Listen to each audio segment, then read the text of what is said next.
Assalamualaikum warahmatullahi wabarakatuh. Alhamdulillah, hari ini masih dengan Bunda Maya ya.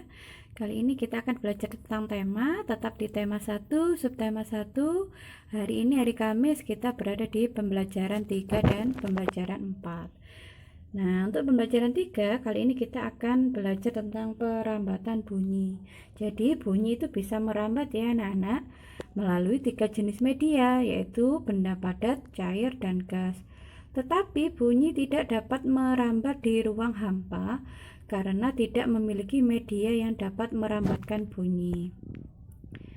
Nah, itu ada contoh bunyi merambat melalui benda gas. Suara atau bunyi merambat melalui udara. Udara termasuk benda gas. Jadi bunyi merambat melalui benda gas atau udara. Contohnya, kamu bisa mendengar temanmu berbicara, atau kamu bisa mendengar temanmu berteriak dari kejauhan. Itu membuktikan bahwa udara merupakan tempat merambatnya bunyi atau suara bisa merambat melalui udara. Atau kamu bisa mendengar suara televisi, suara radio. Nah, itu termasuk bukti bahwa bunyi itu merambat melalui benda gas atau udara. Nah, yang kedua, bunyi merambat melalui benda padat, yaitu suara merambat melalui benang kasur. Benang kasur termasuk benda padat. Jadi, itu ada sedikit contoh. Bisa juga kita bermain telepon-teleponan atau dengan menggunakan HP. Itu merupakan contoh ya, bunyi merambat melalui benda padat. Terus yang ketiga, bunyi merambat melalui benda cair. Suara merambat melalui air di dalam tong. Jika airnya itu kamu ketuk dengan batu, nanti kamu akan mendengar suaranya. Air termasuk benda cair, sehingga bunyi atau suara tadi merambat melalui air. Bisa juga misalnya ikan hiu atau ikan paus yang berada di dasar laut, dia bisa mendengar suara mesin dari kapal. Itu termasuk bukti bahwa bunyi merambat melalui benda cair. Nah, sekarang kita belajar tentang jenis-jenis bunyi. Jenis-jenis bunyi itu dibedakan menjadi 3. Nah, sebelum kita belajar 3 macam jenis-jenis bunyi, kita belajar tentang frekuensi. Jadi setiap getaran pasti memiliki frekuensi tertentu. Frekuensi adalah banyaknya getaran dalam 1 detiknya. Dan satuan frekuensi adalah hertz atau disingkat Hz. Yang mana berdasarkan frekuensinya, bunyi dibedakan menjadi 3, yaitu bunyi infrasonik, yaitu bunyi yang memiliki frekuensi kurang dari 20 Hz. Bunyi tersebut hanya dapat didengar oleh hewan seperti jangkrik, anjing, dan gajah. Bunyi audiosonik yaitu bunyi yang memiliki frekuensi antara 20 sampai 20.000 Hz. Bunyi tersebut dapat didengar oleh manusia, termasuk kita. Dan bunyi ultrasonik yaitu bunyi yang memiliki frekuensi lebih dari 20.000 Hz. Bunyi tersebut dapat didengar oleh kelelawar, paus, dan lumba-lumba. Nah, sekarang kita belajar tentang sifat-sifat bunyi. Jadi bunyi memiliki 3 sifat, yaitu 1, bunyi dapat dipantulkan, bunyi dapat merambat, yang ketiga bunyi dapat diredam.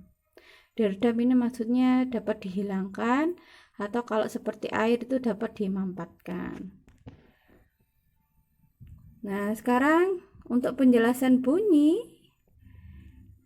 sifat-sifat bunyi, tadi kan bunyi dapat merambat, sudah dijelaskan Bunda di awal. Sekarang bunyi dapat dipantulkan, yang mana bunyi dapat dipantulkan jika mengenai suatu benda. Macam-macam bunyi pantul itu ada 3. Bunyi pantul yang memperkuat bunyi asli, contohnya ketika kamu sedang bernyanyi di kamar mandi, suaramu terdengar lebih nyaring. Nah, itu disebabkan karena jarak antara sumber bunyi, suaramu, dengan bidang pantul atau ruang kamar mandi itu amat dekat, sehingga bunyi pantulnya kembali dalam waktu yang singkat atau cepat. sehingga terlihat lebih nyaring. Terus yang kedua, bunyi pantul yaitu gema adalah bunyi pantul yang muncul setelah bunyi asli selesai dikirim. Gema terjadi jika dinding pantul terletak amat jauh dari sumber bunyi. Misalnya ketika kita berteriak di tebing atau di dalam gua. Contoh terjadinya gema. Bunyi asli ketika kamu mengeluarkan kata merdeka. Kemudian bunyi pantulnya setelah kamu berhenti mengucapkan kata merdeka. Nah, setelah itu ada bunyi yang terdengar. Merdeka sebanyak 2 kali. Seperti itu menggema. Ya, apakah kamu sudah pernah mencoba? Kalau sudah pernah mencoba, pasti tahu ya gimana bunyinya. Nah, yang ketiga itu gaung. Gaung adalah sebagian bunyi pantul yang terdengar bersamaan dengan bunyi asli, sehingga bunyi yang terdengar menjadi tidak jelas. Gaung terjadi dalam ruangan tertutup seperti gedung bioskop dan studio musik. Contoh terjadinya gaung, misalnya kamu berteriak merdeka, bunyi pantulnya merdeka, tapi bunyi yang kamu dengar adakah ada sebagian bunyi yang hilang atau tidak jelas, itu adalah gaung. Nah, anak-anak, sekarang kita belajar tentang manfaat pemantulan bunyi. Pemantulan bunyi dimanfaatkan dalam kehidupan sehari-hari. Manfaat pemantulan bunyi antara lain: 1. Mendeteksi keretakan pada logam, yang mana pancaran gelombang ultrasonik digunakan untuk memeriksa retak-retak yang tersembunyi pada bagian pesawat terbang. Dan dalam pemeriksaan itu, bagian pesawat yang diperiksa untuk menghindari hal-hal yang dapat membahayakan penerbangan. Jadi, jika ada retakan pada logam, pantulan dari gelombang ultrasonik akan terdeteksi atau berbunyi. Nah, retakan tersebut kemudian diperiksa dan segera diatasi sebelum pesawat diizinkan terbang. Jadi, sangat bermanfaat ya anak-anak menghindari terjadinya kecelakaan pada pesawat terbang. Terus yang kedua, USG. Nah, pemantulan bunyi biasanya digunakan dalam bidang kedokteran.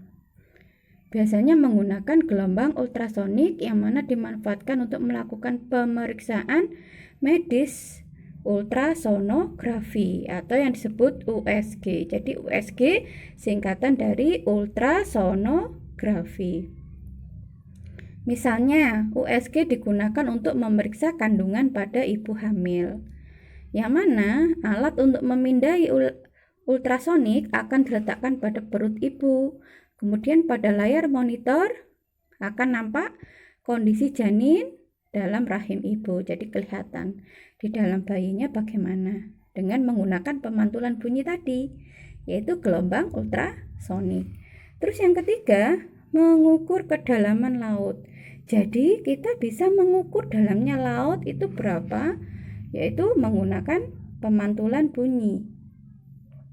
Kedalaman laut dapat diukur dengan cara menghitung waktu yang diperlukan oleh gelombang bunyi ketika dipancarkan dari kapal sampai ditangkap kembali oleh yang namanya alat detektor yang disebut sonar. Jadi alatnya itu namanya sonar untuk mendeteksi seberapa dalamnya laut tersebut.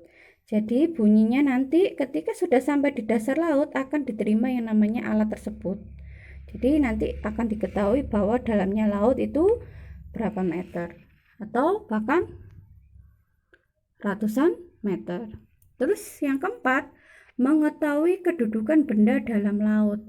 Maksudnya di sini dengan adanya gelombang bunyi ada di dalam laut atau gelombang bunyi yang kita kirim ke dalam laut, itu kita dapat mengetahui benda-benda yang ada di dalam laut. Misalnya ada kapal selam yang menyelam di dasar laut dan sekelompok ikan yang ada di dasar laut. Jadi kita bisa mengetahui kedudukan kapal selam serta kelompok ikan dengan memancarkan gelombang ultrasonik ke dalam laut. Jadi ini kapal selamnya ada di dasar laut dengan kedalaman sekian meter. Nah, kita bisa tahu ya dengan gelombang ultrasonik tadi yang mana dipancarkan sampai ke dasar laut. Jadi manfaat pemantulan bunyi itu sangat bermanfaat sekali ya untuk kehidupan sehari-hari. Nah, untuk tugas BB3, kamu menyalin dan menjawab soal berikut ya. Nomor 1 sampai 5, disalin soalnya dan dijawab. Setelah itu, kirim tugasnya di Google Classroom-nya Bunda Maya. Sekian penjelasan dari Bunda Maya. Wassalamualaikum warahmatullahi wabarakatuh.